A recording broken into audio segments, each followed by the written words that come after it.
Ce n'est un secret pour personne, Pierre Palmade a toujours eu des problèmes avec l'alcool. D'ailleurs, sur un plateau de télévision, il y a quelques années, il avait raconté une anecdote qui fait froid dans le dos quand on connaît le terrible accident qui a fait 4 blessés, dont lui, vendredi 10 février 2023 en fin de journée et dont il est à l'origine. Il avait expliqué qu'il avait commandé un taxi à la fin d'une soirée et qu'un montant dans le véhicule il avait donné l'adresse de chez lui. Seulement, le chauffeur lui avait assuré qu'il y était déjà. J'avais tellement bu que je ne me souvenais pas que la soirée dans laquelle je me faisais chier était chez moi. Les ravages de l'alcool, avait-il lancé.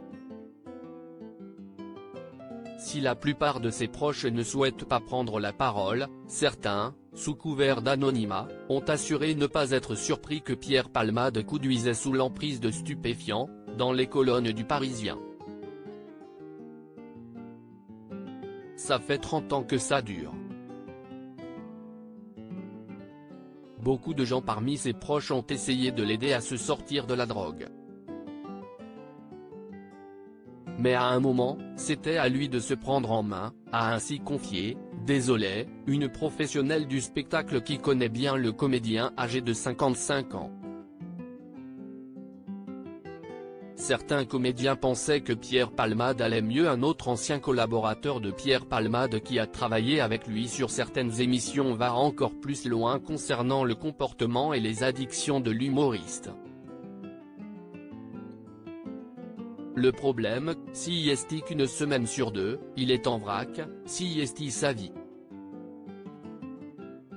D'autres, comme la comédienne, Barbara Schultz, avaient la sensation qu'il allait mieux. Il m'a appelé parce qu'il avait écrit un sketch pour André Dussolier qui voulait le faire avec moi. J'étais très contente et j'ai un très bon souvenir de ce moment de travail avec Pierre Palmade. Il a été un merveilleux directeur d'acteurs, il m'a bien accueilli. Je ne le connais pas intimement, si est très dur ce qu'il se passe, a-t-elle déclaré.